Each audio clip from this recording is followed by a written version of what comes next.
Bismillahirrahmanirrahim. Assalamualaikum warahmatullahi wabarakatuh. Dinda. Alhamdulillah.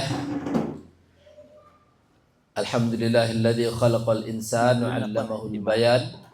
Asyhadu an la ilaha illallah wahdahu la syarikalah wa asyhadu anna Muhammadan abduhu wa rasuluh. Allahumma fassalli wa sallim ala nabiyil karim wa ala alihi wa ashabihi wa man tabi'ahu bi ihsanin ila yaumiddin, amma ba'd. A'udzu billahi minasyaitonir rajim. Bismillahirrahmanirrahim.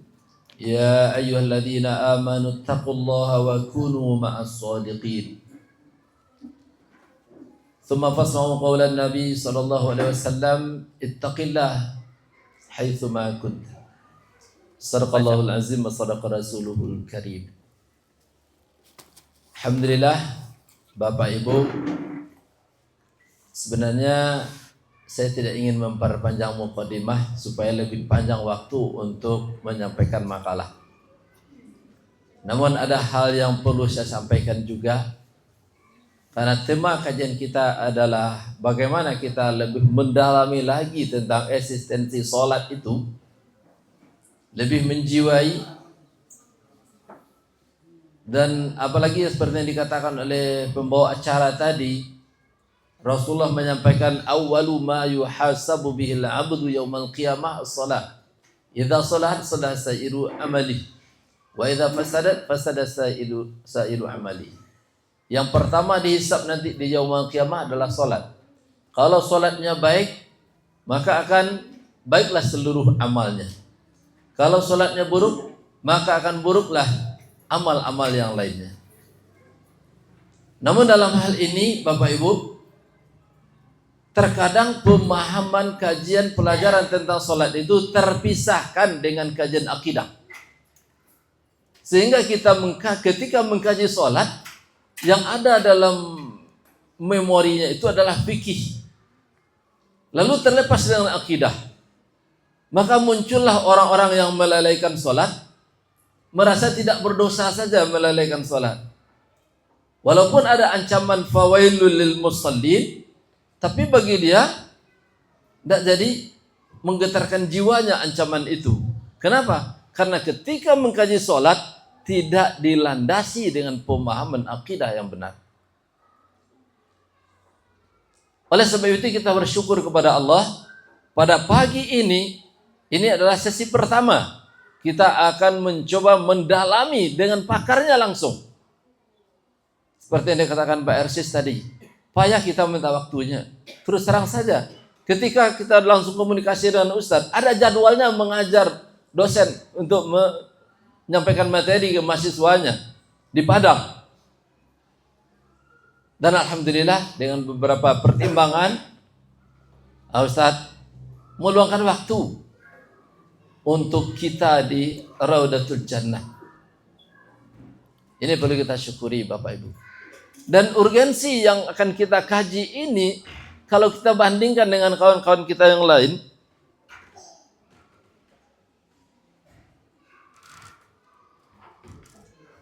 kalau kita bandingkan dengan kawan-kawan kita yang lain, mungkin Bapak Ibu masih ingat, ada orang yang membayar jutaan hanya untuk pelatihan sholat khusyuk. Ada yang pernah ikut tak? Ya. Yang diadakan oleh Ustadz Abu Sangkar. Dilakukan di hotel, bayar jutaan. Kenapa orang mau? Karena memang butuh. Kita dibayarkan oleh yayasan. Kenapa masih ada yang berkomentar? Karena kata Pak SD tadi, galihnya sudah tertungkui. Maka perlu dibuka. Dan bersyukur Bapak Ibu, kita yang hadir pada pagi ini adalah orang-orang pilihan Allah. Amin. Bukan karena hebat kita. Maka kita juga minta kepada Allah, Allah bukakan hati kita untuk menerima penjelasan, uraian, dan diberi Allah pemahaman kepada kita. Allahumma faqihna fid din. Allahumma faqihna fid din. Allahumma faqihna fid din. Untuk itu Bapak Ibu rahimakumullah, perlu juga kita sampaikan sedikit ya, Dalam penyampaian materi ini, sesi kita tidak menceramahi saja Bapak Ibu, tidak berceramah saja, tapi kita akan buka forum diskusi juga di luangkan waktu nanti di penghujung sesinya ada diskusi, dan setelah diskusi itu kita juga akan lakukan post test. Jadi ada ujiannya bagi yang hadir. Panitia sudah menyiapkan segala sesuatunya, alat tulisnya. Bapak Ibu ada bawa pena kan? Ada, alhamdulillah. Kalau tidak terpaksa beli dulu sekarang. Ya, alhamdulillah. Nah, itu gambarannya. Jadi nanti di sesi terakhir akan ada evaluasi langsung untuk kita yang hadir di sini. Nah, semoga nanti kita semua bisa lolos. Kata Pak Ketua Yayasan, kalau ternyata hasil post test itu menunjukkan memang belum mampu atau tidak sesuai jawabannya dengan apa yang disampaikan, berarti remedi. Itu kata Ketua Yayasan, Ustaz. Sudah remedi. Nah, artinya memang yayasan tidak setengah-setengah insya Allah dalam menerapkan ini. Saya juga sudah buka anggaran dasar yayasan kembali. Memang yang nomor satunya itu adalah pengembangan iman takwa. Ya, baik. Bapak Ibu rahimakumullah, sebenarnya hal-hal yang pokok sudah saya sampaikan, dan mungkin juga perlu saya sampaikan, minta maaf sekali pada Ustadz, terutama Ustadz, karena sekarang ada RAT Koperasi Bakti Husada, ya. Dan Anda diamanahkan jadi DPS, jadi harus menyampaikan materi juga sebenarnya di RAT tersebut. Maka setelah kita jalan kegiatan, mungkin saya di pertengahan minta izin nanti. RAT itu dimulai jam 10 ya. Sudah minta izin tadi, itu agak terlambat juga itu. Nah, jadi Bapak Ibu, untuk selanjutnya kita persilahkan kepada Ustadz kita, Ustadz Dr. Aswan Rashid, untuk menyajikan materinya. Kata Ustadz, ini poin-poin pokoknya, kita simak dengan seksama, hal-hal yang penting kita catat, dan pembuktian kita mengikuti dengan serius ada di akhir sesi nanti. Nah, kalau perlu HP-nya di silentkan silakan, atau kalau perlu disimpan di depan boleh juga. Panitia akan siapkan kotak nanti. Ya, HP disimpan di depan. Ini kegiatan biasanya dijemput. Ya, baik, kepada Al-Mukarram, Al-Ustadz kita persilakan. Fadhal.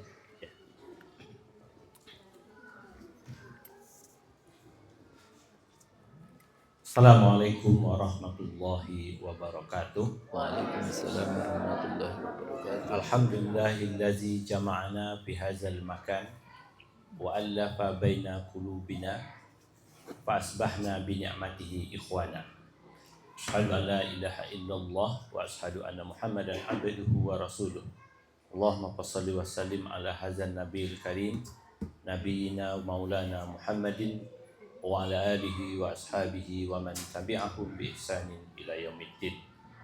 Rabbana zidna ilman nafi'an warzuqna fahman wa la taj'alna minan nasihin. Amin amin. Allahumma yassir umurana wa la tu'assir fa'inal asir 'alaika yassir. Amin.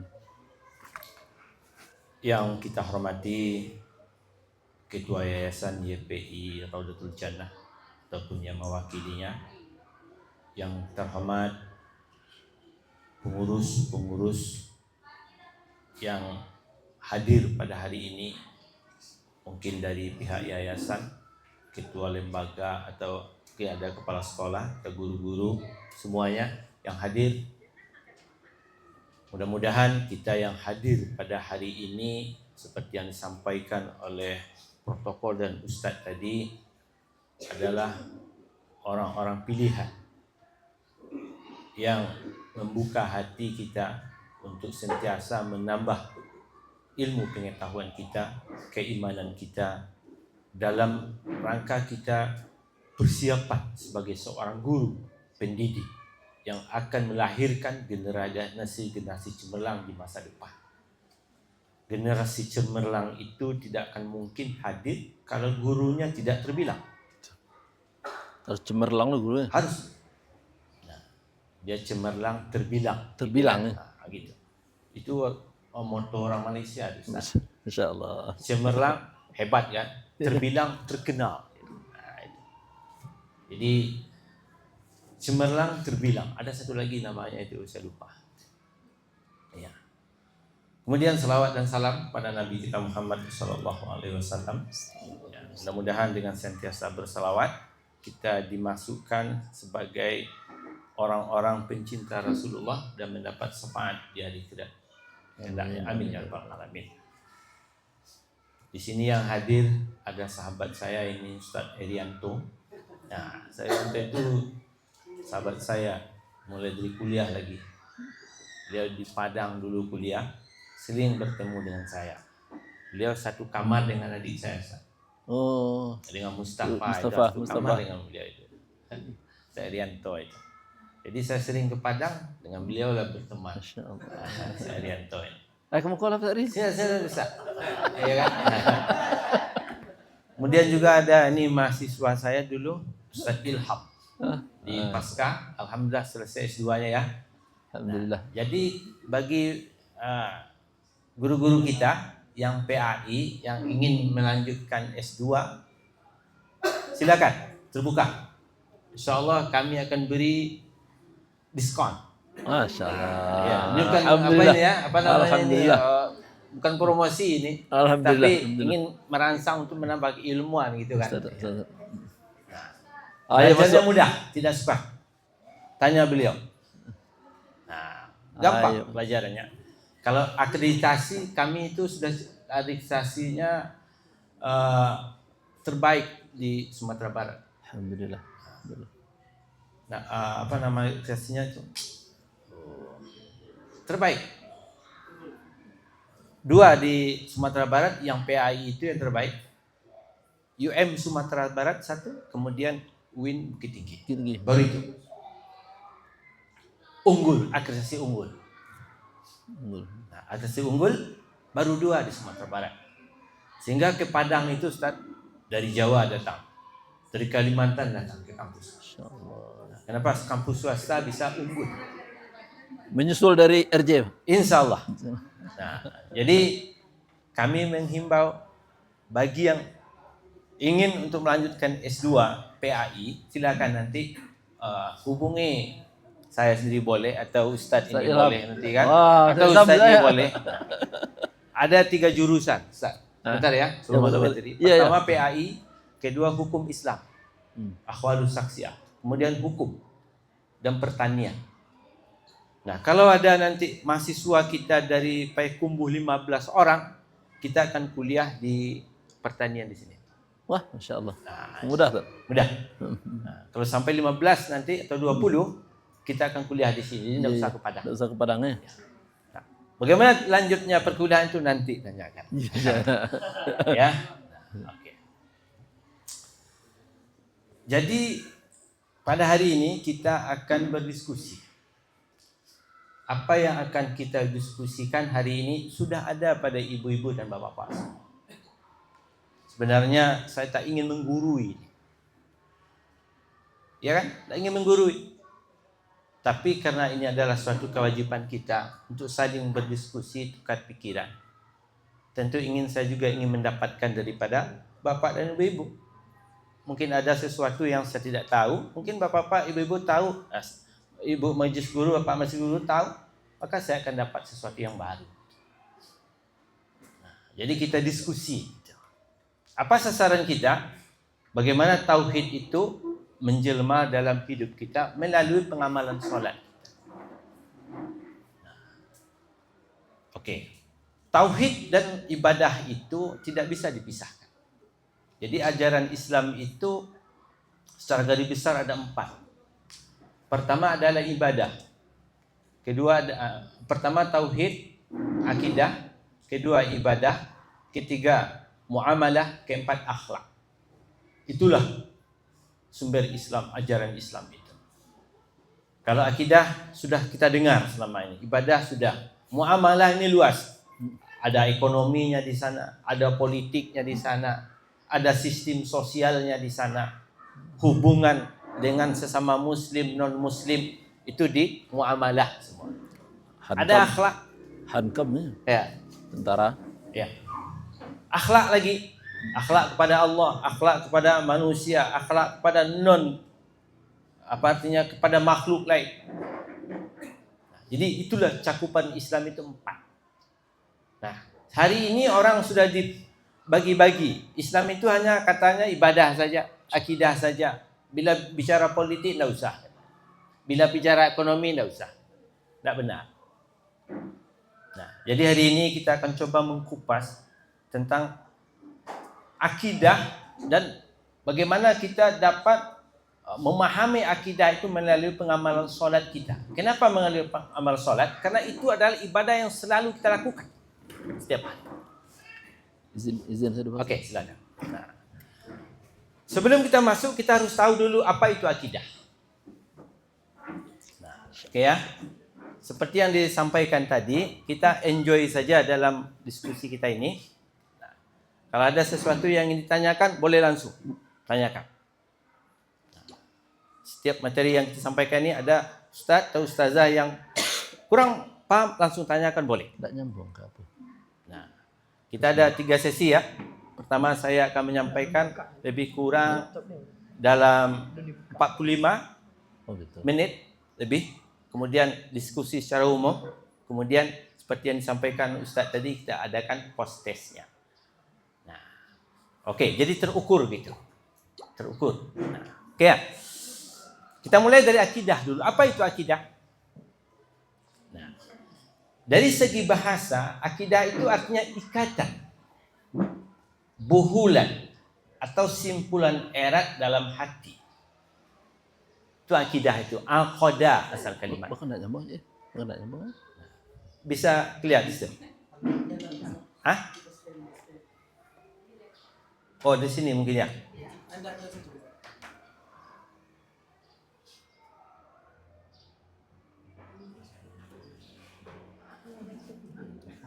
Dah.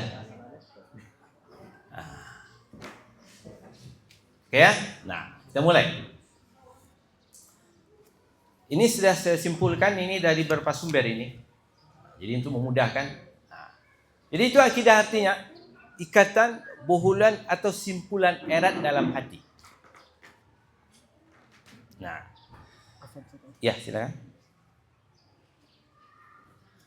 Maka dari sudut etimologi atau dari sudut bahasa ini, maka akidah bisa kita katakan suatu keyakinan atau pemikiran yang terikat erat dalam hati dan memantul dalam sikap. Itu yang akidah. Secara bahasa, keyakinan, ideologi yang dipahami oleh seseorang, apakah berkaitan dengan agama, nah, atau teori-teori keduniaan, seperti misalnya keyakinan tentang sosialis misalnya, komunis misalnya. Itu kan teori semuanya, ideologi semuanya, kapitalis, nasionalis, sekuler, itu keyakinan semua. Tertanam dalam hatinya. Nah, orang sekuler berkeyakinan sekuler, dia akan berkeyakinan memisahkan antara agama dengan negara. Maka terlahir dalam mulutnya, tidak perlu, ini urusan masjid ini katanya. Nah, ini urusan negara, pisahkan kata. Sosialis misalnya, semua orang ini sama katanya. Nah, itu dari segi bahasanya. Apapun keyakinan kita yang sudah kokoh dalam hati, kemudian kita implikasikan dalam hidup, itulah yang disebut dengan ideologi atau akidah secara bahasa. Nah, sedangkan menurut istilah, ini menurut istilah atau terminologi, akidah itu adalah beberapa perkara yang wajib diyakini oleh setiap muslim. Yang terikat erat dalam hati, tercermin dalam perkataan, perbuatan, dan perilaku seperti iman kepada Allah, malaikat, rasul, kitab, hari akhirat, qada dan qadar, ya, berdasarkan dalil yang sahih. Jadi itu yang menurut istilah atau terminologi. Jadi bila dikatakan apa itu akidah? Beberapa perkara yang harus kita yakini seyakin-yakinnya, yang kita masukkan ke dalam hati kita, terutama rukun iman yang iman kepada Allah, iman kepada malaikat, iman kepada Rasul, iman kepada kitab, masukkan. Sudah yakin kita, lalu kita pelajari bagaimana iman kepada Allah. Asyhadu alla ilaha illallah wa asyhadu anna Muhammadar Rasulullah. Apa maksud kalimat itu? Nah, ini lagi tugas kita. Nah, disinilah problem umat hari ini. Semuanya hafal rukun iman. Hafal asyhadu alla ilaha illallah. Tapi bila ditanya apa maksud dari kalimat itu, sudah banyak yang tidak paham. Apa konsekuensi dari kalimat itu? Sudah banyak yang tidak mengerti. Tapi bila ditanya berapa rukun iman 6, bahkan anak kita yang di tadika atau di TK, SD apa semua. Berapa sifat Allah, berapa nama Allah? 99 nama Allah, dapat semua. Dilagukan lagi. Ya kan? Anak-anak kita, anak TK kita dapat, anak SD dapat. Bahkan di Kota Padang hari itu dilombakan Asmaul Husna. Siapa yang dapat, maka diumrohkan hadiahnya. Tapi pahamkah mereka apa yang maksudnya? Ini yang masalah besar. Saya tertarik ada suatu buku namanya Tarbiyatul Aulad.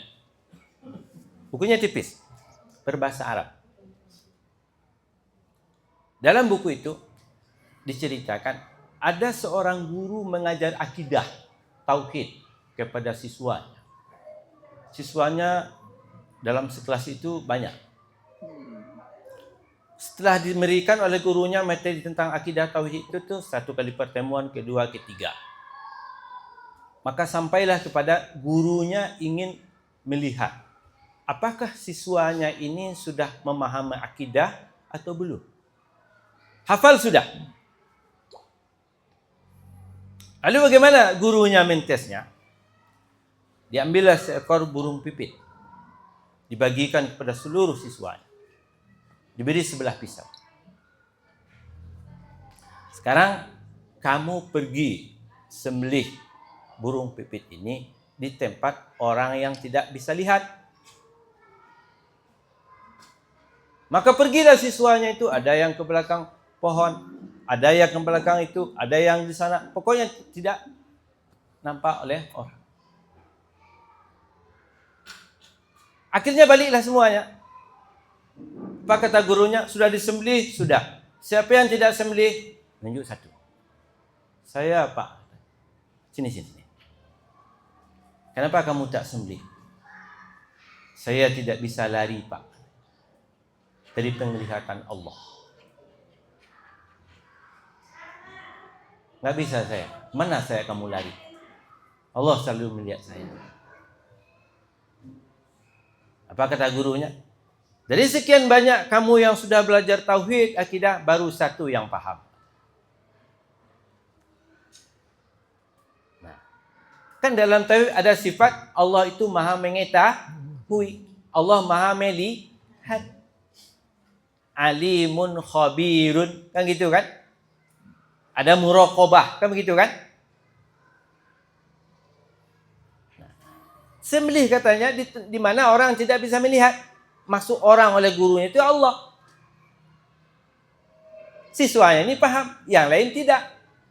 Maksud orang yang lain itu adalah teman-temannya mungkin. Nah, begitulah.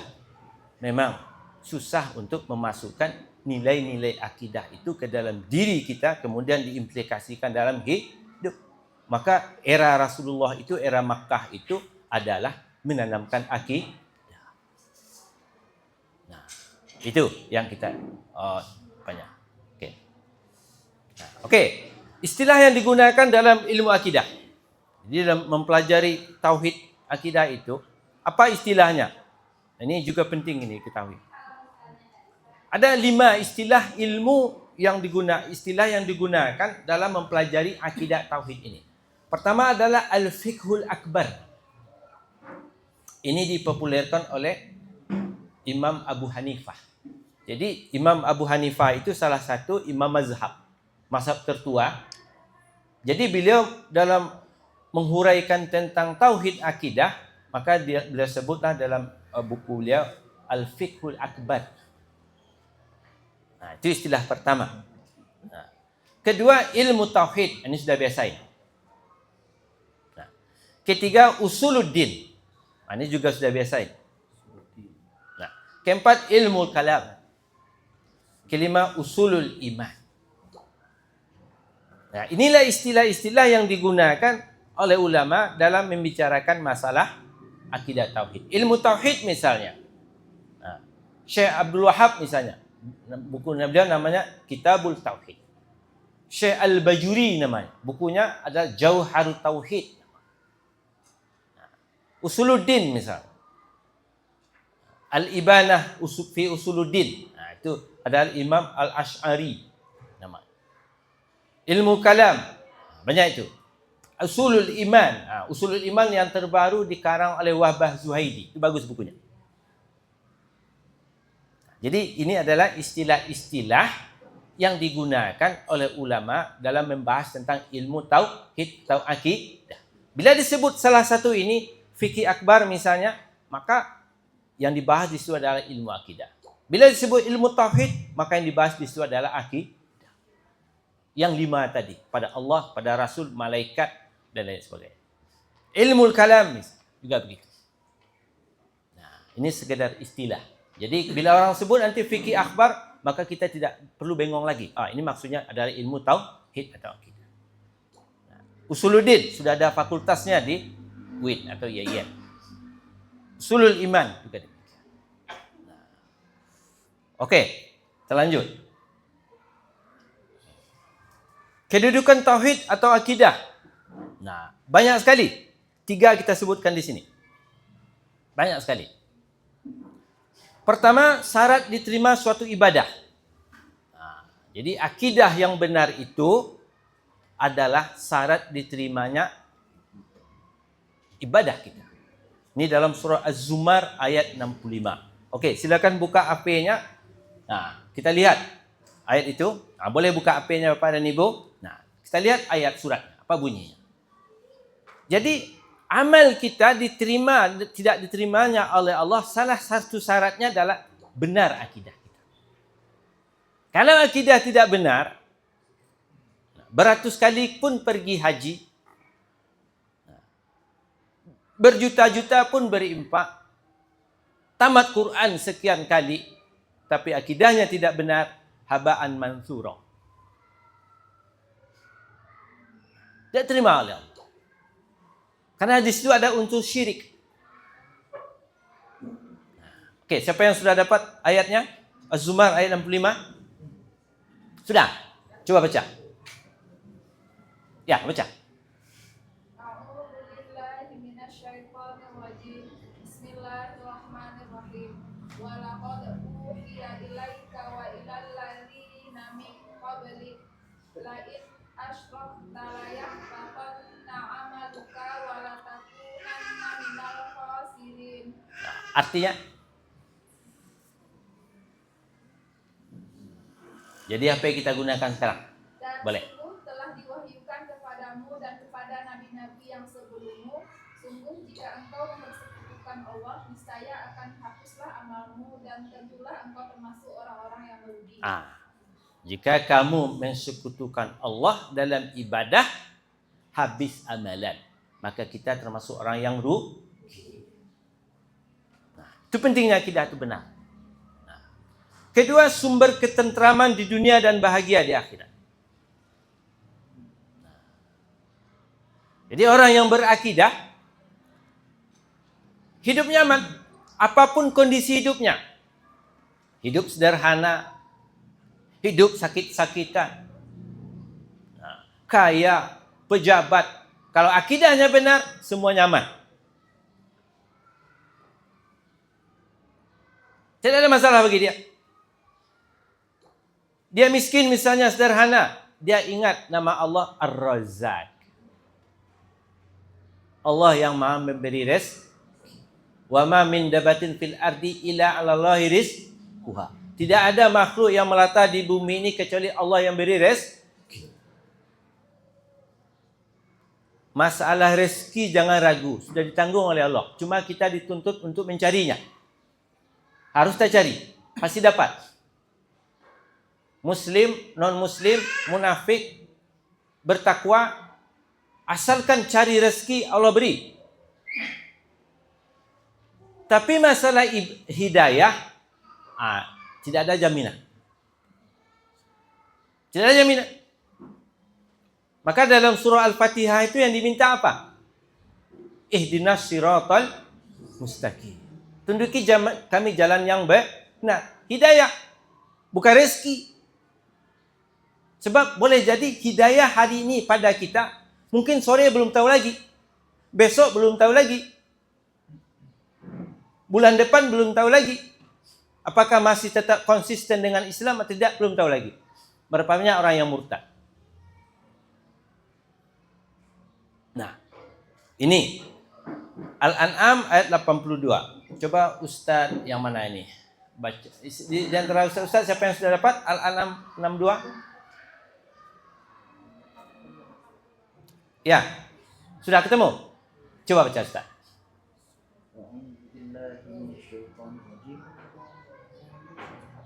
Alladzina amanu wa lam yalbisu imanahum bi dhulmin ulaika lahumul amnu wa hum muhtadun.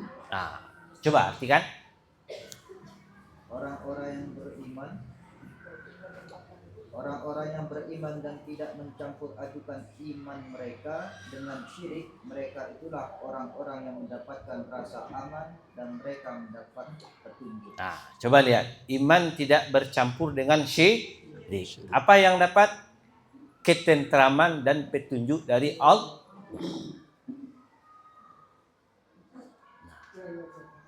Kenapa dia paham Asmaul Husna?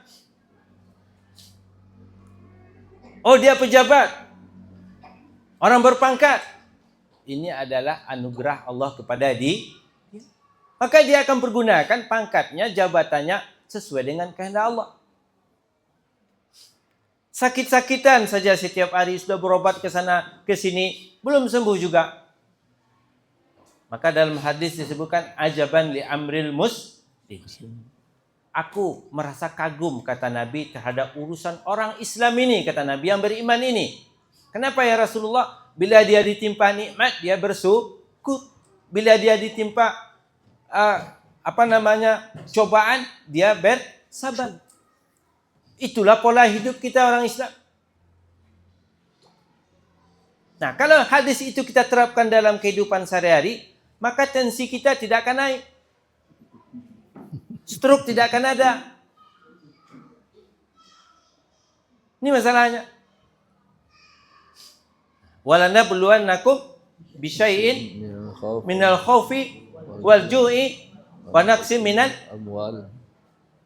Selesai dalam apa kita?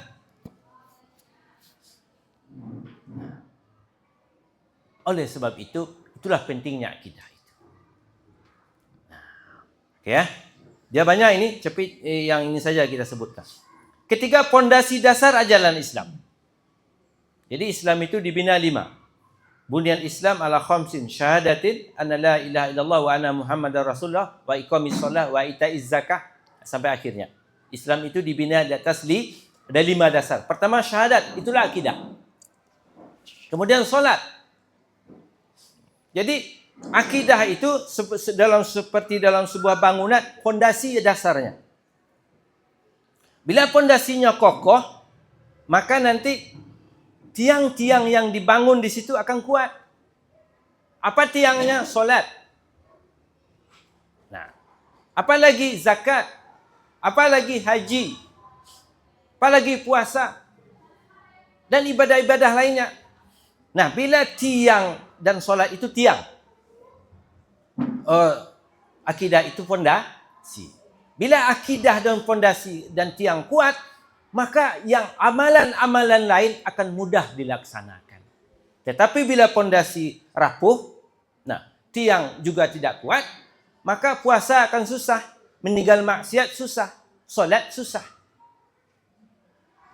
Sebab solat ibadah meninggalkan kemungkaran di atas inilah dibina. Okey. Dia lebih sebenarnya ada 10 ni, tapi 3 saja kita sebutkan di sini. Solat lagi. Setelah itu baru kita masuk nanti membahasnya. Apa nilai akidah dalam solat? Okey. Nah, solat sudah biasa ini. Lepas solat menurut bahasa doa. Jadi setiap kata-kata solat yang ada dalam Quran itu ada kala artinya doa, ada kala artinya adalah perbuatan yang dimulai dengan takbir diakhiri dengan salam. Mana artinya solat itu berarti doa? Lihat dalam surah Taubah ayat 103. Nah, okey. Di antara ustazah yang di tengah, coba buka Taubah ayat 103.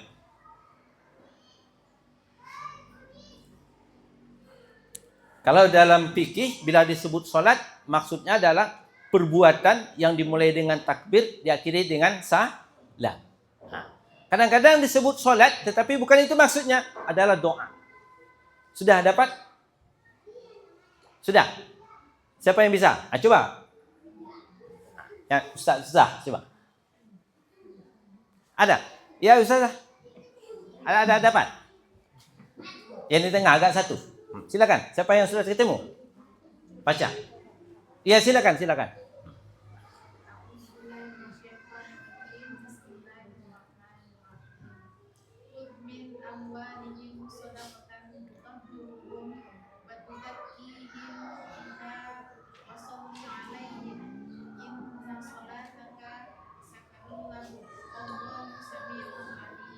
Ada dua kata wasolli alaihim inna solataka. Coba artikan.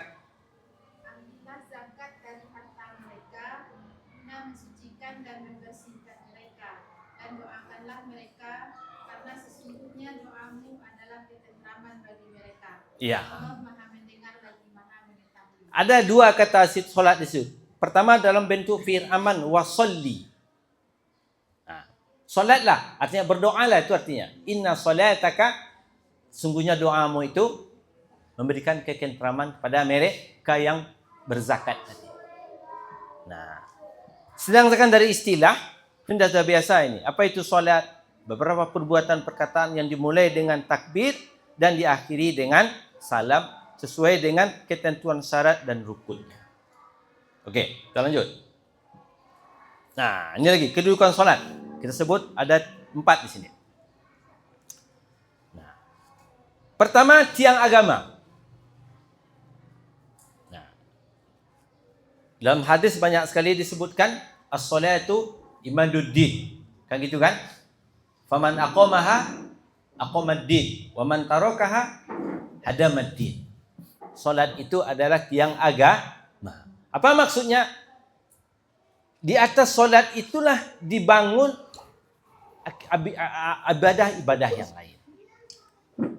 Nah, kalau solatnya beres, kuat, bagus, maka yang lain ibadah yang akan mudah dilaksanakan. Tapi bila solatnya tidak beres, maka ibadah lain akan susah. Itu di antara maksudnya. Itu yang ibadah ada pertama yang akan disab seperti yang dikatakan oleh Ustaz Mukhtar tadi. Awwalu ma yuhasabu bil abdu yaumal qiyamah as-salat. Di antara perkara pertama yang akan dihisab di hari akhirat besok adalah solat kita. Itu dulu. Si A dipanggil oleh Allah di depan malaikat. Coba lihat solatnya wahai malaikat. Bila solatnya bagus, maka dianggap baik yang lainnya. Tapi bila solatnya bermasalah, maka dianggap bermasalah perbuatan yang lain. Nah, ini yang harus kita pahami dengan baik. Itu fungsi solat itu.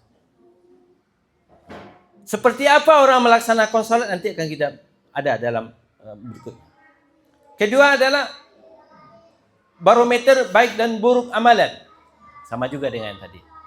Nah, pembedaan antara muslim, munafik dan kafir. Itu semuanya adalah kesimpulan dari hadis yang saya buat. Nah, inilah posisi solat itu. Kalau akidah tadi, yang poin yang pentingnya itu adalah syarat sah diterimanya amalan. Nah, sedangkan solat adalah perkara pertama yang akan dihisab. Dua itu saja kita pahami dengan baik, insya Allah aman kita.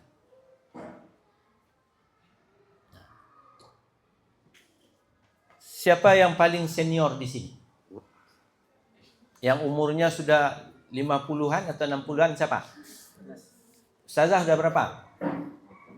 50? 50-an sebaya kita itu. Yang 60-an ada? Mana sebenarnya mana betul Ya? Pak? Betul. Mungkin yang senior itu 50-an ya? 50-an. Oke. Andailah kita solat misalnya umur 10 tahun. Saya sudah 50 juga lebih umur saya. Nah, umur 10. Berarti sudah 40 tahun kita solat. Ya kan? Kalau puasa udah berapa kali itu?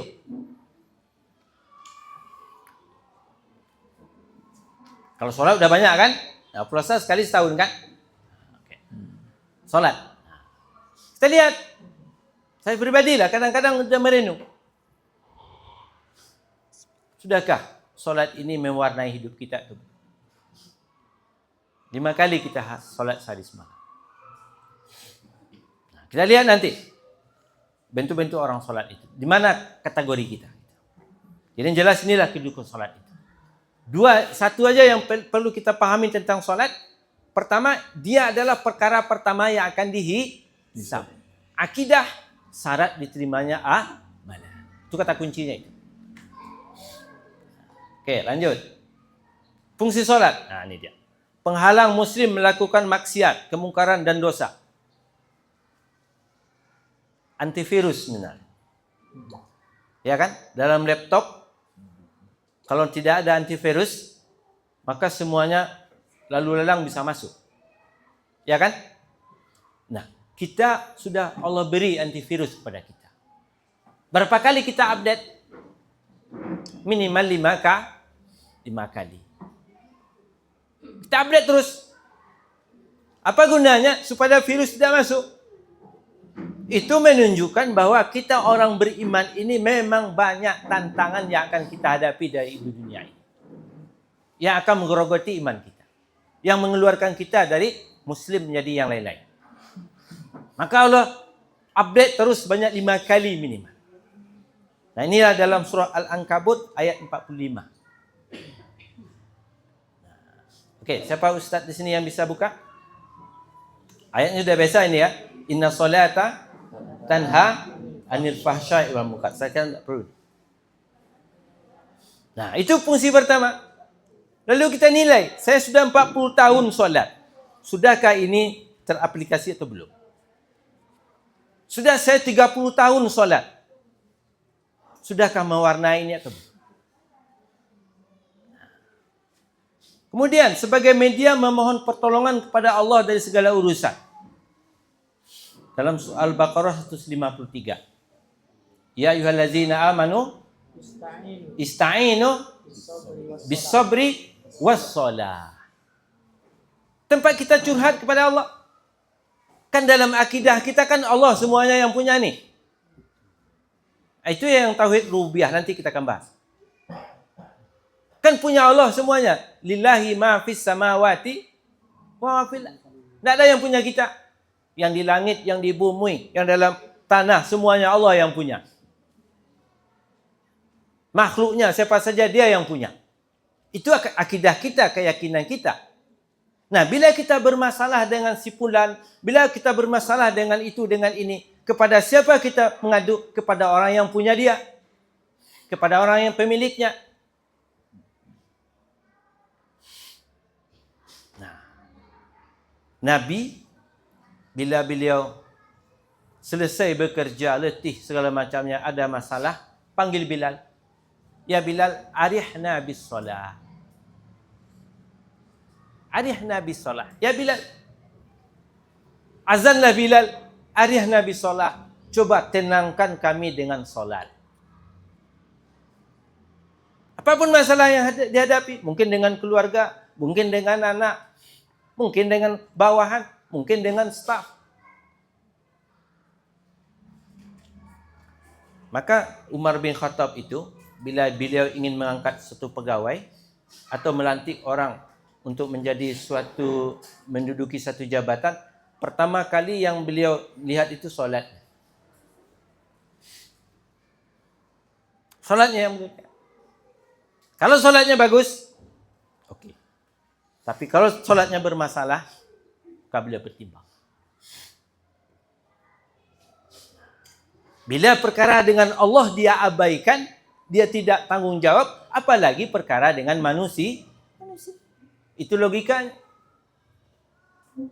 Nah, itu yang kedua, Al-Baqarah. Ketiga, sebagai media dialog dengan Allah. Jadi kalau kita ingin berdialog dengan Allah, solat. Kalau Rasulullah berdialog dulu dengan waktu Isra Mi'raj. Temu dengan Allah di Sidratul Muntaha. Kalau kita di mana? Dalam solat. Dalam hadis Bukhari, Muslim disebutkan. Apa kata Allah dalam hadis kursi? Qasamtu shalah nisfain. Aku bagi solat itu 2 bagian. Sebagian untuk hamba-Ku dan satu bagian untuk aku, kata Allah. Bila kita membaca Alhamdulillahi Rabbil Alamin, langsung dijawab oleh Allah, Hamadani abdi. Nah, makanya kita disuruh dalam solat itu pelan. Baca Al-Fatihah tidak tergesa-gesa. Sebab kita berdialog dengan Allah, langsung dijawab oleh Allah. Cuma kita tidak nampak. Yang nampak hati kita, keyakinan kita. Ketika kita membaca Ar-Rahmanir Rahim, Asna alayya abdi. Hamba-Ku sudah memujiku, kata Allah. Malik yaumiddin, majjadani abdi. Hamba-Ku mengagungkanku, kata Allah. Dialog. Nah, dalamilah hadis ini nanti. Cari hadis ini. Baca sarahnya. Kan terasa oleh kita. Membaca hadis atau ayat itu, jangan hanya baca terjemahnya saja. Baca sarahnya atau tafsirnya, baru terasa. Baru terasa. Bahwa solat itu adalah dialog antara kita dengan Allah. Maka kira-kira kan, semua awak sudah depan. Aman itu ngecek. Lawan bicara kita. Malas kita kan? Nang kecek. Pun nang kecek. Apalagi dengan Allah.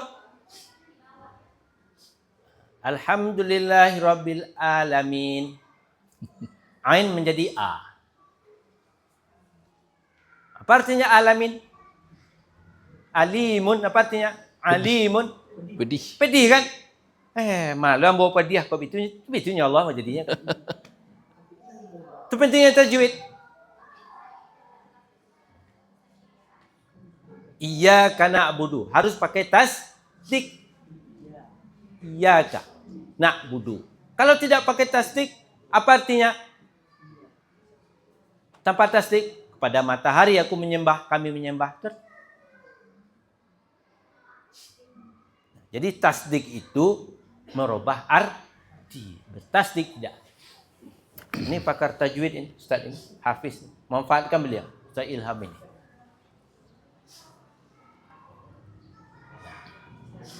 Oke ya? Nah, itu solat itu. Penghapus dosa kecil. Setiap kali kita pergi ke masjid, solat Allah hapus. Tanpa minta ampun pada Allah, sudah Allah hapuskan. Mungkin ada mata kita terlihat sesuatu yang tidak benar. Ada telinga kita mendengar sesuatu yang tidak benar. Tak perlu kita minta ampun. Asalkan sering ke masjid, langsung dihapus. Oke, itu fungsi solat. Kita lihat fungsi ini. Sudah ada pada kita atau belum? Nah, ini lagi yang penting. Istilah orang solat dalam Al-Quran. Ada 5. Dalam Al-Quran ada 5 istilah yang digunakan kepada orang yang melaksanakan solat. Pertama disebut kusala. Pemalas. Ini surah An-Nisa 142. Nah, di mana posisi kita nanti? Kita lihat. Nah, kusala pertama. Coba baca lagi. Nah. Lihat? Ya. Yang kedua, mudi usolah. Maryam ayat 59. Untuk yang Maryam ini, Ustadz yang laki-laki nanti baca. Yang untuk yang kusala ini, Ustazah yang putih. Silakan baca, Ustazah. Ya, silakan. Depan. Ya, coba.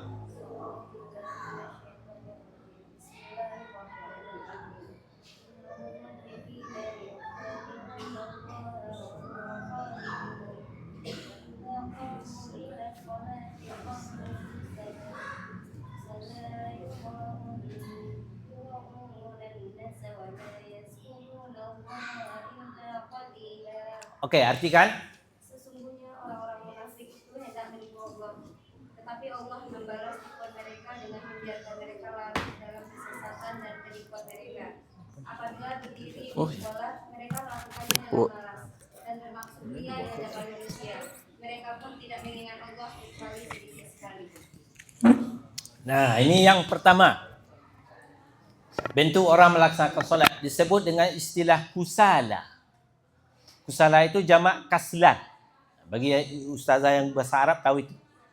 Kaslanun, orang yang pemalas. Jamaknya kusala. Nah, ini adalah solat orang munafik. Cirinya orang yang solat seperti apa? Solat terasa berat. Nah, ini tanda-tandanya. Berat sekali solat. Nah, solat di akhir waktu, bahkan di luar waktu. Lain pergi sembahyang. Sembahyang jual jual itu kan ada juga tu. Nah,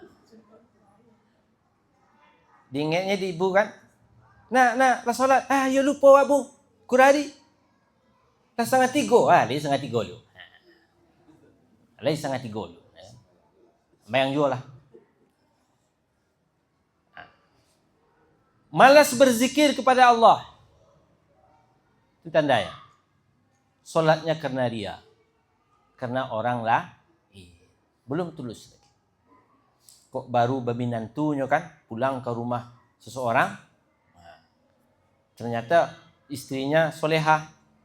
Udahnya kok pemalih. Kecik istrinya. Dah. Ayah pagi kau ke masjid. Semayang kau. Apalah semayang masjid. Malih wak. Jadi pejuh lah Kena mertua.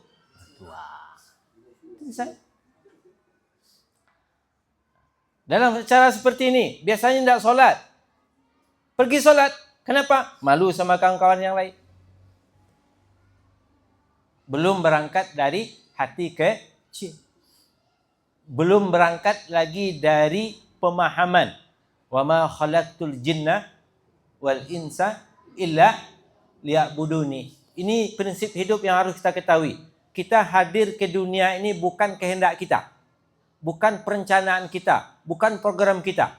Ada di antara kita yang memprogram dulu lahir dengan ibu ini, ayah ini. Ada? Tidak kan? Ada. Ternyata melalui ibu ini, ayah ini. Kalau ada di program mungkin kita pilih ayah Muhammad mungkin. Ya kan? Ibu Aminah, pendak Khadijah. Gitu. Ternyata tidak. Ingat, karena kita hadir di dunia ini bukan kehendak kita, kehendak Allah. Allah sudah tentukan tugas kita. Ini yang pertama. Khalaqtul jinna wal ins. Ini tidak boleh hilang dalam hidup kita. Kalau ini hilang dalam hidup, maka akan terjadilah dunia milik aku. Semua yang lain menumpang. Jadi itu akibat tidak tahu dari mana kita berasal. Siapa yang menciptakan kita. Nah, ini yang pertama, kusala. Untuk lebih lanjut, baca tafsirnya nanti. Kedua, mudi'us shalah. Orang yang menyanyiakan salat. Maryam 59. Siapa jasa?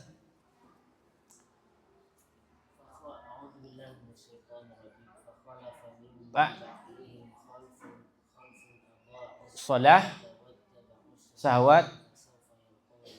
Apa artinya? Maka akan datang setelah mereka satu generasi.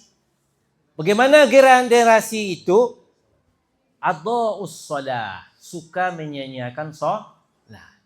Kemudian apa lagi? Wattaba'us syahawat, selalu memperturutkan hawa nafsu.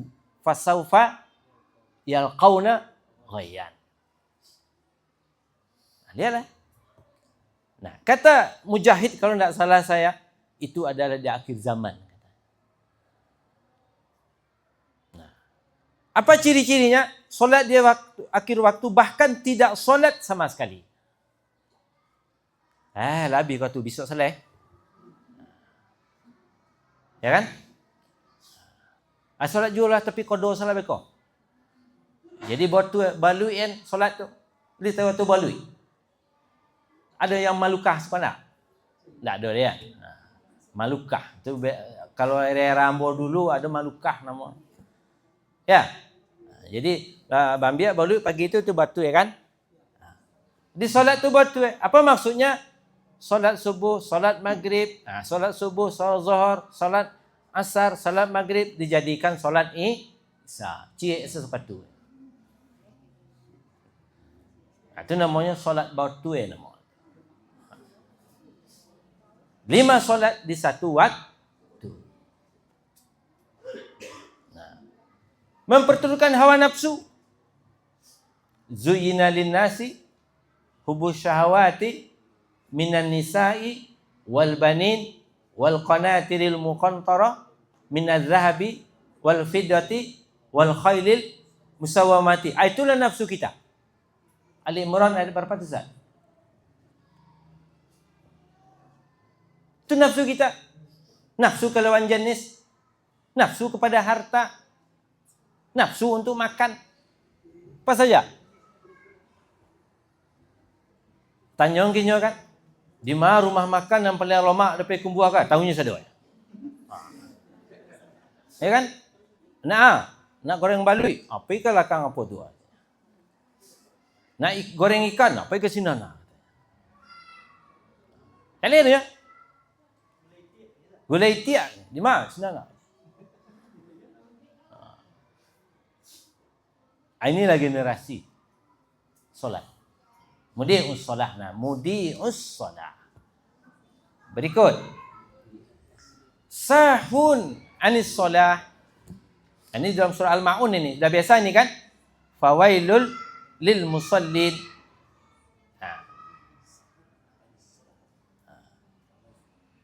Fawailul lil musallin allazina hum an salatihim sahun. Itu. Apa lagi? Apa ciri-cirinya? Pertama adalah mengabaikan solat. Solat kerana terpaksa atau ria juga. Nah. Keempat, muqimus solat. Orang yang mendirikan solat. Ini Al-Baqarah ayat 3. Muqimus solat. Alladzina yuqimunas solat wa mimma razaqnahum yunfikun. Itu ayatnya itu. Apa cirinya? Inilah solat yang sebenarnya. Yaitu, ini adalah solat yang bertakwa. Cirinya, solat di awal waktu, menjaga syarat dan rukun solat, menjauhi perkara yang membatalkan dan merusakkan solat, jasmani dan rohaninya solat kepada Allah. Ini. Bukan hanya tubuh zahirnya saja yang beribadat, tetapi hatinya, jiwanya juga menghadap Allah. Menghayati setiap gerakan dan bacaan solat. Nah, inilah kaitan dengan kita. Menghayati, memahami setiap gerakan dan bacaan solat. Solat inilah yang diminta oleh Nabi Ibrahim. Seperti yang tersebut dalam surah Ibrahim ayat 40. Doa Nabi Ibrahim ini. Coba buka dalam Al-Quran surah itu ayat 40 surah Ibrahim. Coba buka Ustaz. Ustaz yang depan ni. Surahnya bukan. Ya. Ibrahim 40. Coba baca doa Nabi Ibrahim itu.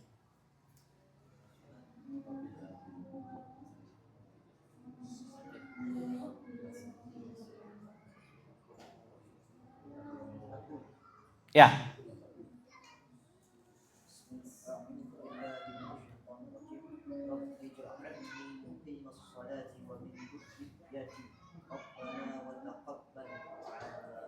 Rabbi ja'alni min muqimis shalah wa min zurriyah.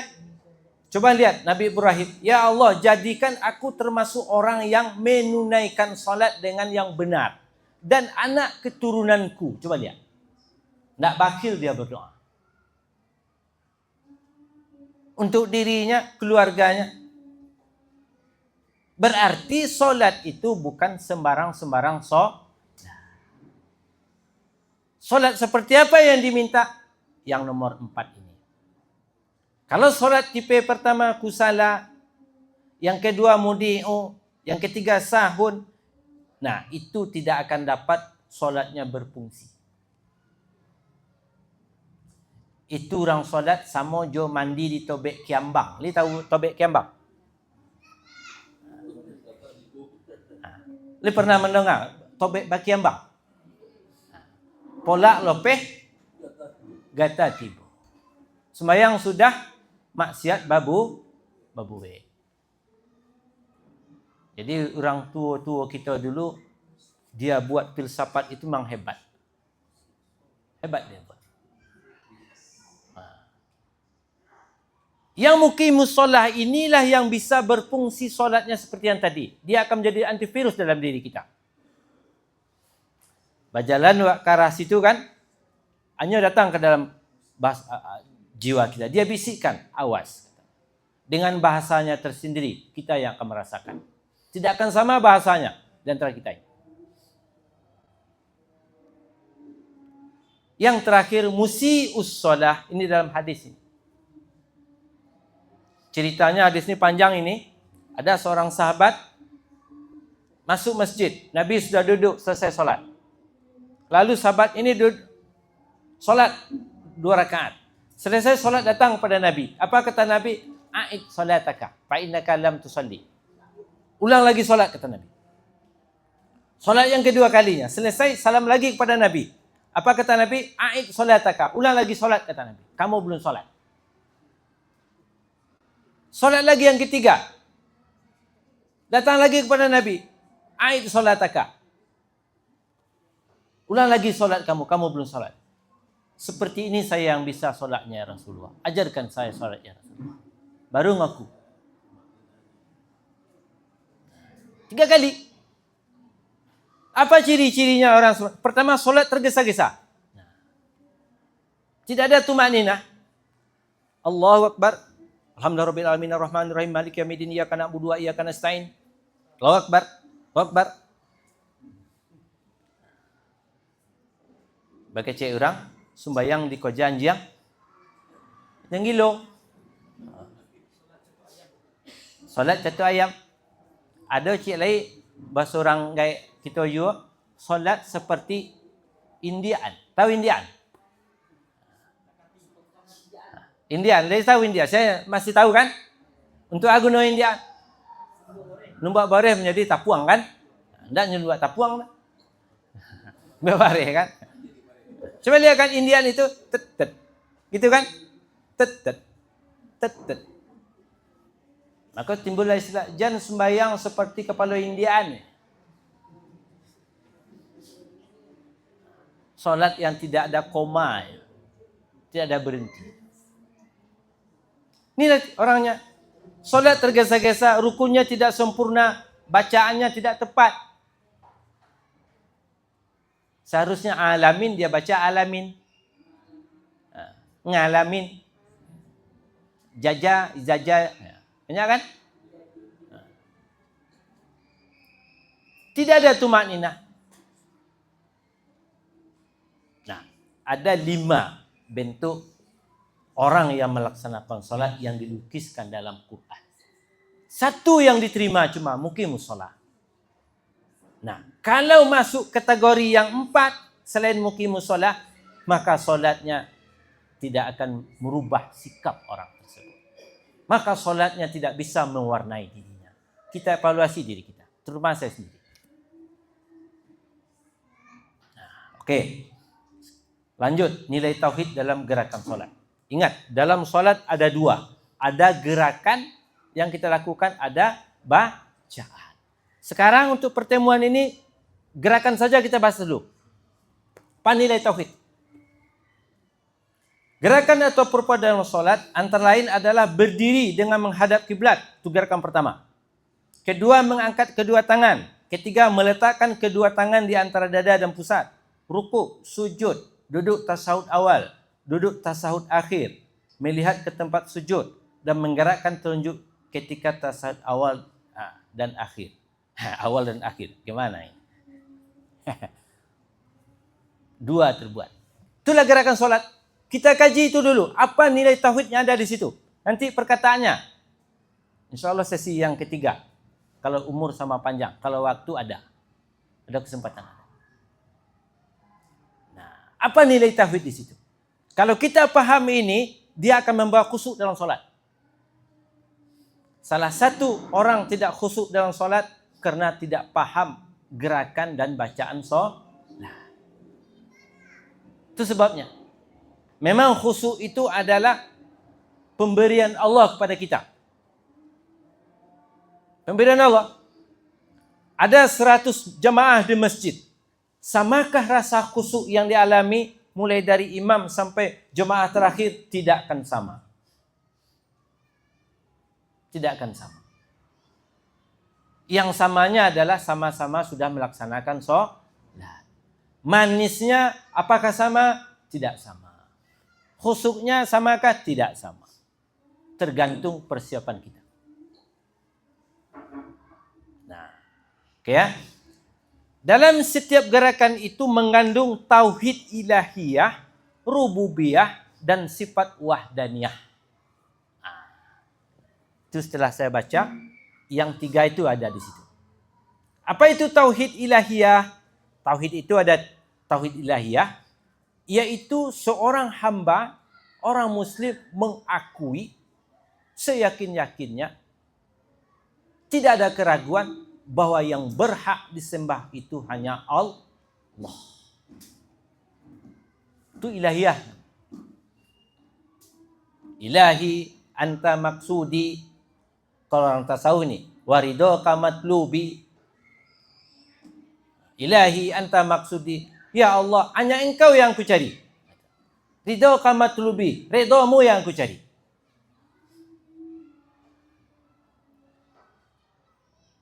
Nah, oke. Itu ilahiyah. Tidak ada lagi yang lain. Kenapa disebut tauhid ilahiyah ini? Sebab dulu, setelah Nabi dilahir, orang itu menyembah yang macam-macam saja. Ada yang menyembah bintang. Ada yang menyembah binatang. Ada yang menyembah batu. Bahkan di Iran dan daerah-daerah yang lain itu ada yang menyembah binatang di India misalnya. Nah, di Iran orang menyembah cahaya api. Ada yang menyembah istrinya. Bayangkan. Di Arab sendiri juga begitu. Berapa banyaknya di Ka'bah itu. Maka itu yang dibasmi oleh Rasul melalui tauhid ilahiyah. Yang berhak disembah itu hanya Allah. Kenapa dia yang berhak disembah? Karena dia segala maha. Sebutlah, maha kaya dia. Maha hebat dia. Maha tahu dia. Yang maha-maha hanya kepada Allah. Pulang kepada Allah. Itu di antara. Rububiyah, tauhid rububiyah. Apa itu tauhid rububiyah? Kita meyakini dengan seyakin-yakinnya bahwa Allah lah yang mentadbir alam ini. Allah yang memberi rezeki. Allah yang memberi kekuasaan kepada kita. Allah yang memberikan mudarat manfaat. Allah pemilik segala sesuatunya. Itu rububiyah. Nah, itu yang harus kok. Saya ada pengalaman dengan seorang nenek. Umurnya sudah 80 tahun. Dia bercerita kepada saya. Dia punya cucu, satu perempuan. Anaknya ini lulus kuliah di Belanda. Gimana? Dia perempuan. Yang kemana-mana tidak ada. Belum bersuami lagi. Dapat beasiswa.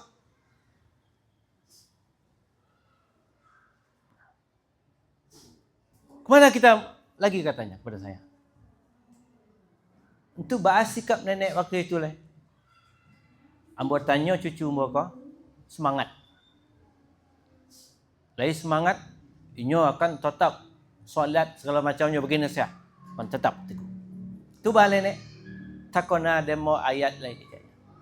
Ayatnya ni wa ilaihi turja'ul umur.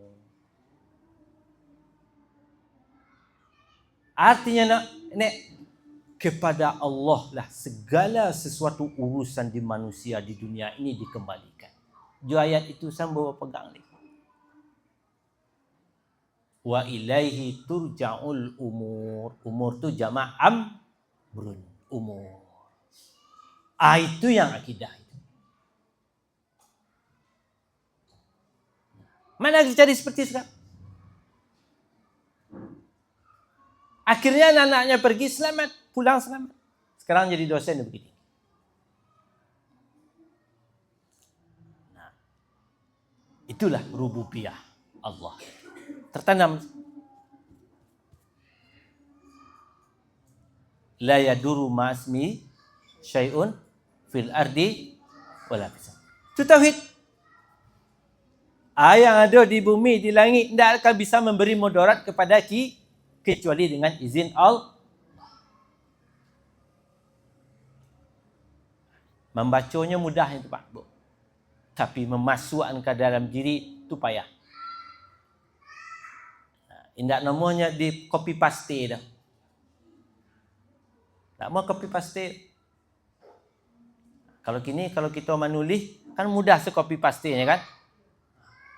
Tapi itu tidak bisa copy paste. Wahdaniyah itu yang akan kita temui nanti dalam ini. Lanjut. Ini sudah pengakuan keyakinan seorang Muslim bahawa Allah satu-satunya yang berhak disembah, beribadah kepadanya. Rububiyah, pengakuan dan keyakinan orang Muslim bahawa Allah lah yang mengatur semua makhluknya, memberi rezeki, memberi manfaat, mudarat serta berkuasa atasnya. Sifat wahdaniyah, sifat yang menyatakan bahawa Allah Tuhan yang Maha Tunggal, zatnya, sifatnya dan af'alnya. Okey, lanjut. Nilai tauhid dalam gerakan solat. Berdiri dengan menghadap kiblat. Apa nilai tauhid yang ada di sana? Nilai nanti kita apa? Berdiri termasuk rukun solat fardu, wajib bagi yang mampu dan sunat dalam solat sunnah. Ingat. Jadi berdiri itu adalah syarat rukun solat fardu. Yang fardu itu bagi yang mampu wajib berdiri. Subuh, zuhur, asar, maghrib, isya. Bagi yang mampu wajib berdiri. Bagi yang ada uzur, sakit, segala macamnya, boleh duduk, boleh tidur. Tetapi berdiri itu dalam salat sunat, hukumnya sunnah. Tapi kalau dalam salat sunnah, boleh awak duduk.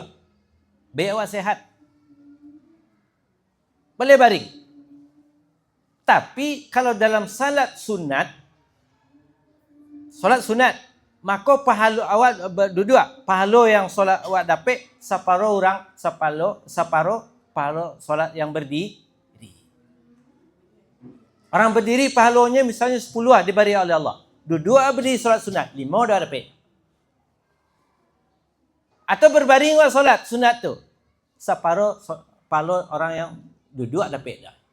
2,5 dapat dah. Nah, itu kemudahan bagi Allah. Nah, okey.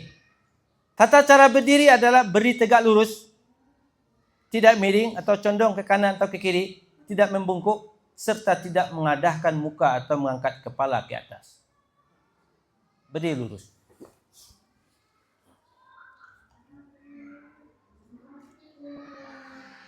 Lurus.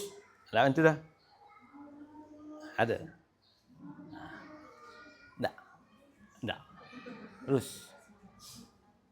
Ada kan? Tak. Berdiri tegak. Dalam mantu nak. Kadang dalam solat mantu kan?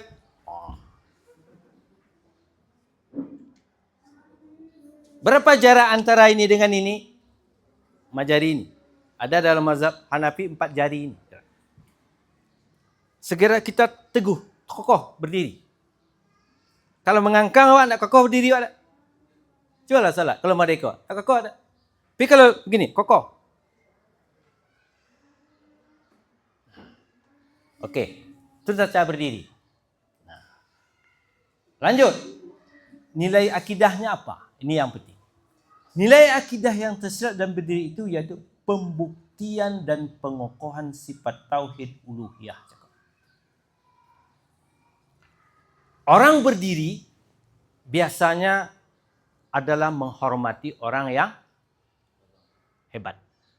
Ada orang datang, ketua yayasan misalnya datang, pasti berdiri kan? Pak Wali Kota datang, hadirin dimohon berdiri. Pada berdiri, Pak. Sebab kita akan menghadap zat yang maha hebat, zat yang maha suci, zat yang maha agung, zat yang maha.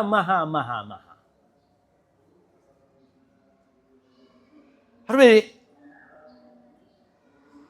Seolah dia depan kita. Itu nanti akan kita bahas di bacaan solat. Di ayat itu nanti ada di situ sampai ke sana.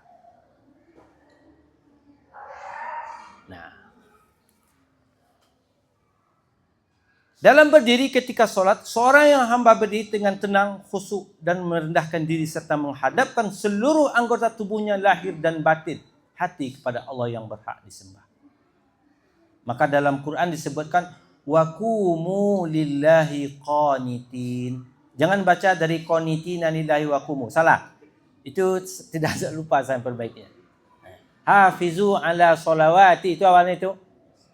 Wassolatis baru ayat ini waqumu lillahi. Jangan dibaca balik ya, jangan dibaca dari kiri ke kanan. Jangan dari kanan ke kiri. Ya. Hapus dulu ya.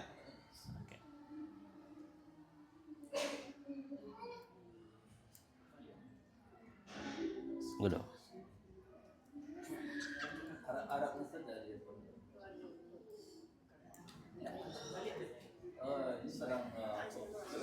Ayo biarlah nak bahasa. Kalau paham kan? Yang penting dah paham bahwa ayat ini salah. Dibacanya dari kiri ke kanan. Wa qumu lillahi qanitin. Itu juga. Jadi suluh kau ya.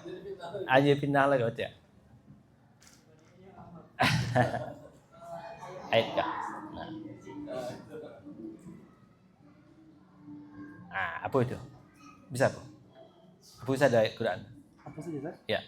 Berdiri dalam solat karena Allah dengan penuh kekusukan. Perintah Allah.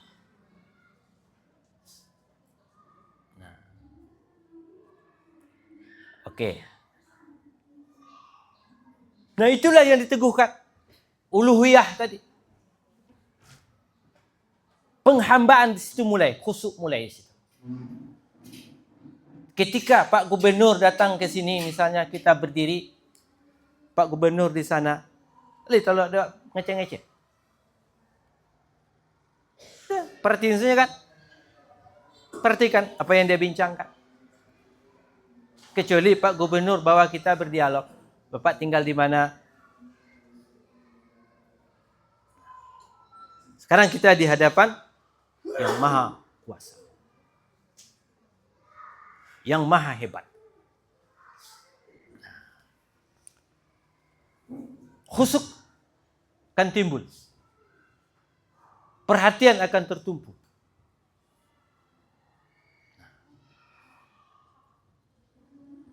Terus kita menghadap kiblat.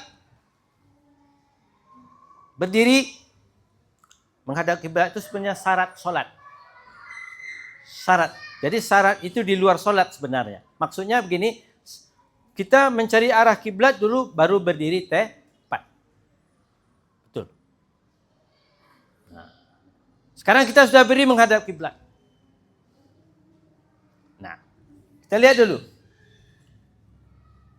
Sebelum solat, orang yang hendak solat harus memastikan arah kiblat.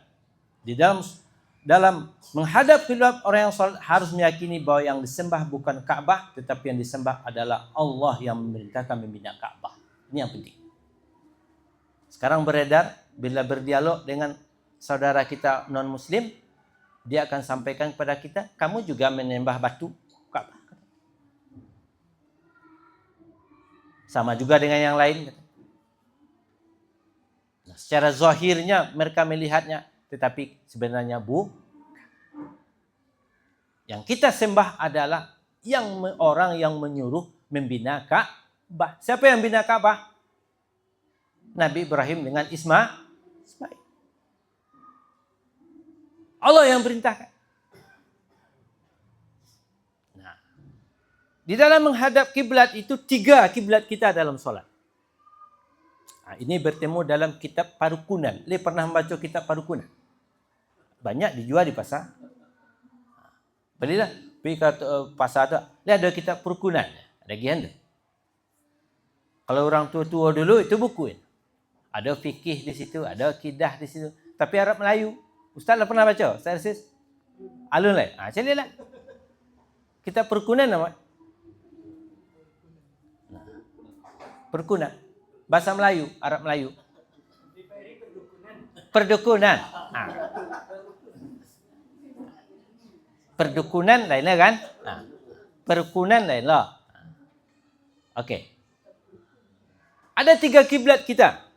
Pertama adalah mata melihat ke tempat sujud. Dada kita menghadap ke arah kiblat. Hati kita menghadap Allah. Itu kiblat kita. Di tubuh kita ini mana menghadap? Sana. Arah kiblat. Arahnya. Persisnya tidak bisa dari sini. Fawalli wajhaka syatrul. Syatrul arah. Alah menempati saya arahnya lah edit. Topiknya mana? Tak mungkin tak. Ada dulu di apa?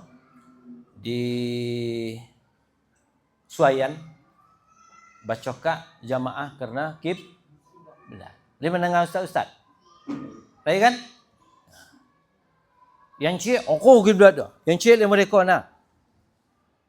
Cakap jamaah. Jadi memahami syatru itu. Arah. Nah, jadi 3 kiblat kita dalam solat. Mata menghadap tempat sujud. Kenapa tempat sujud? Supaya fokus. Sebab mata ini sumbernya. Nah, dalam solat, mata wajah kesenangan kan? Lalu anjing yang bekok. Ada lain pikiran tu. Terlalu nak ketik kan? Lain pikiran. Makanya difokuskan. Hati menghadap. Okey. Nah, itu yang di situ. Nah, itu menghadap kiblat. Lanjut. Dalam menghadap kiblat, nilai tauhid yang tersirat adalah uluhiyah dan wahdaniyatullah. Kita meyakini Allah itu yang berhak disembah dan wahdaniyah. Allah lah yang Maha Esa. Di barat, di timur, di utara, selatan, menghadap ke arah kiblat. Tubuh badannya dan hatinya menghadap kepada Allah. Jadi Kaabah tu lambang saja.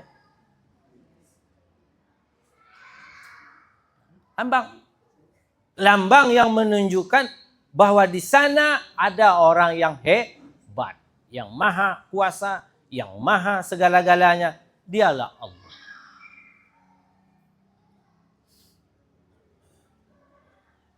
Di samping itu, menghadap kiblat juga melambangkan ukhuwah Islamiyah dan persatuan umat Islam.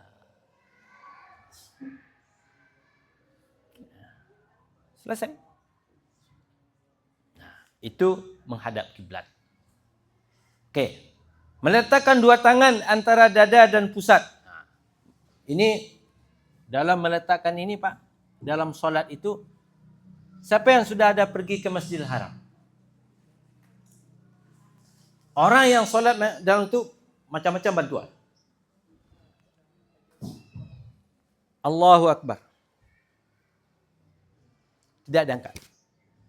Ini biasanya kawan-kawan kita dari Afrika Utara. Allahu Akbar. Ini. Enggak di sini. Saya pernah terkejut satu kali. Saya di masjid, masuk kawan dari Tanzania kalau tidak salah. Lalu dia berdiri begini aja depan belakang saya. Karena baru pertama kali melihat, ini orang solat atau apa ini? Ternyata dia mengikut saya. Solat. Saya pelajari, ternyata ada dalam mazhab Maliki bahwa melepaskan tangan. Itu yang pertama, modelnya. Kedua, Allahu Akbar. Ini biasanya orang-orang, kawan-kawan kita yang Pakistan, Afghanistan, Sri Lanka, India, ini kayak. Nah, Allahu Akbar. Nah, biasanya orang-orang kita ini. Nah, yang belum saya temui begini. Allahu Akbar. Belum saya temui lagi. Ya. Belum ada lagi. Allahu Akbar. Alado. Lagi. Allahu Akbar. Alanya Ustaz. Nampak lah. Sudah ya? Itulah model. Nah.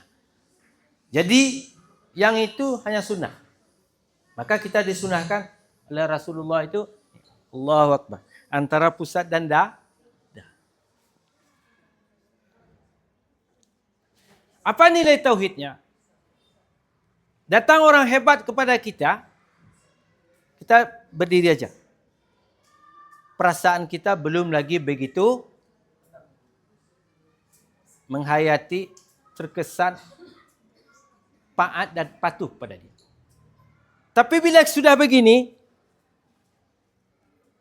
apa nuansa kejiwaannya? Tidak ada lagi daya kita. Tangan sudah dilipat. Tidak lagi. Tidak bisa lagi bergerak. Tidak lagi bisa berbuat apa-apa.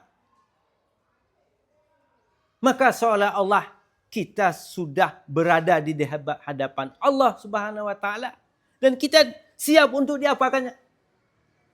Tapi dalam berdiri masih bisa kita menolak. Misalnya orang hebat tadi datangkan, ginikannya tangannya kita, masih bisa kita beginikan. Masih bisa kita begitu. Tapi kalau sudah begini, nggak ada lagi. Lakukanlah kepada saya apa yang mau kamu lakukan. Saya tidak akan membantah. Ketundukan, kekusukan akan timbul. Karena Allah yang maha hebat di hadapan keyakinan. Nah, ini. Nah, itulah nilai tauhidnya. Nilai tauhid wahdaniyah dan uluhiyah. Kita betul-betul tunduk dan khusyuk di hadapan Allah. Nah, itulah kalau kita lihat salafus soleh dulu. Bila dia ada masalah, saya baca suatu riwayatnya, seorang sahabat Nabi terkena panah. Menurut dokter itu, orang yang merawatnya harus dioperasi, dikeluarkan. Lalu bagaimana caranya? Di waktu itu belum ada lagi bius. Apa katanya? Keluarkan nanti panah ini waktu saya solat. Biar saya solat dulu. Dia solat, dikeluarkanlah panah yang menancap di kakinya. Tidak terasa. Kenapa? Begitu mesranya hubungannya dengan Allah. Kita bila bicara dengan kawan kita asik-asik di depan ini, siapapun yang berlalu lalang di sini tidak akan tahu kita. Tapi gereseh-geresehnya terkena kita. Tapak sepatunya terkena. Tapi siapa orang tidak tahu. Karena kita fokus dengan teman ini.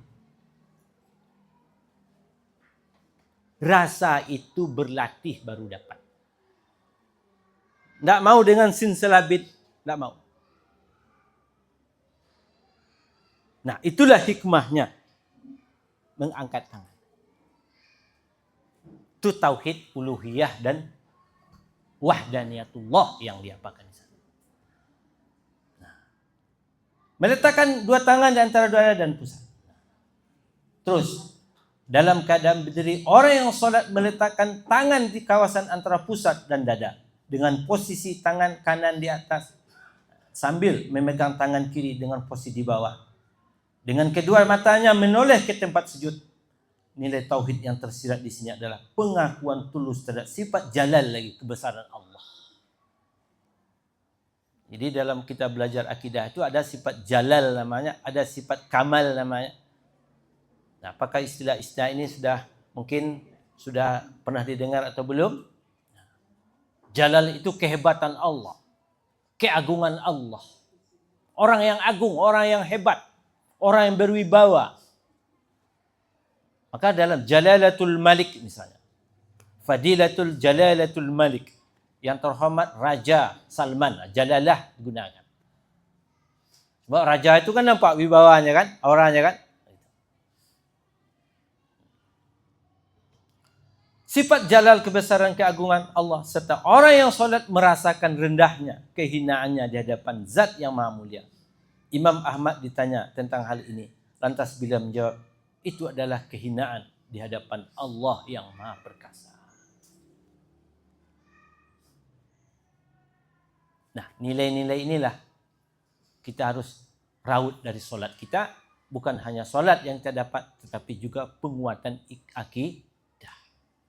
Nah, kalau akidah sudah kuat, solat sudah bagus, insya Allah apapun bentuk dunia ini yang kita lalui, apapun cobaannya, kita akan selamat. Sebab Allah sudah berjanji akan menjaga kita. Tetapi bila solat masih dalam bentuk yang keempat tadi, bukan yang muqimus shalah, maka diragui. Lanjut. Rukuk. Rukuk termasuk rukun salat yang wajib dilakukan. Posisi rukuk yang betul adalah membentuk siku atau sudut 90 derajat bagi yang tidak ada uzur. Kaki lurus. Nilai tauhid dalam rukuk, pengakuan terhadap sifat rububiyah Allah dan uluhiyah yang dibuktikan dengan menundukkan seluruh anggota tubuh orang yang salat, yang disertakan dengan ucap pengagungan kepada Allah. Coba lihat dalam rukuk. Dalam rukuk, nah, itu lebih hebat lagi dari berdiri. Kalau dalam berdiri, kita hanya menyatakan, saya siap untuk diapakan ya Allah. Tangan saya sudah terbelenggu. Dalam rukuk kita tunduk sejadi-jadi. Maka rasa kekusukan akan lain lagi. Seluruh anggota kita menunduk pada dia.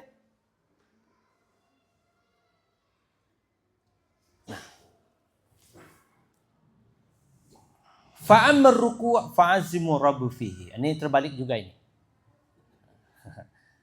Adapun dalam rukuk, maka agungkanlah Tuhanmu.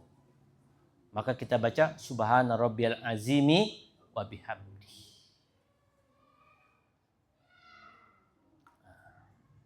Itu dalam rukuk. Kalau dalam rukuk, coba lihat.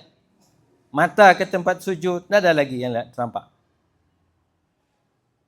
Semuanya lesu, anggota kita. Berhadapan dengan Zat yang Maha Kuasa. Dia adalah Allah. Oke. Wah, sudah sebelah ya. Sujud terakhir. Sujud termasuk rukun salat, puncak penghambaan kepada Sang Khalik. Inilah puncaknya, Pak. Seluruh anggota tubuh tunduk sujud kepada Allah. Dahi, hidung, wajah, kepala sejajar dengan jari kaki ketika sujud. Kepala yang paling atas, dahi kita, wajah kita, inilah yang selalu terdepan. Maka di waktu sujud sejajar dengan jari yang paling bawah. Sejajar. Nah, puncak penghambaan kepada Allah. 7 anggota tubuh yang wajib sujud kepada Allah ketika sujud. Nih yang wajib sujud. Pertama adalah dahi kita, wajib menyentuh tempat sujud. Hidung kita, 2 tangan harus menghadap kiblat. 2 lutut, 2 kaki. Itulah 7 anggota sujud. Nilai akidah yang terdapat dalam sujud adalah puncak pengakuan dan pembuktian totalitas terhadap tauhid uluhiyah dan rububiyah serta wahdaniyatullah yang direalisasikan dengan sujud anggota zahir, batin orang yang solat di hadapan Allah. Tidak ada lagi, itulah puncak penghambaan yang paling tinggi. Seluruh anggota tubuh kita ini sudah merendah. Yang biasanya paling atas sekarang sudah ada di bawah. Tidak ada lagi. Selama ini kepala mengatakan saya adalah anggota yang paling hebat, di waktu sujud tidak. Sama levelnya dengan kaki yang paling di bawah.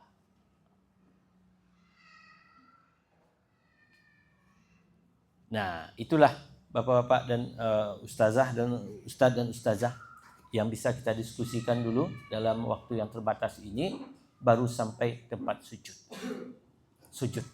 Nah, insya Allah nanti kita akan sambung kalau ada kesempatan. Nah, seperti yang kita katakan tadi, kita adakan diskusi sekitar beberapa menit ke depan. Kalau ada ingin menambahkan, bertanya, mengulas atau mengomentari, dipersilakan.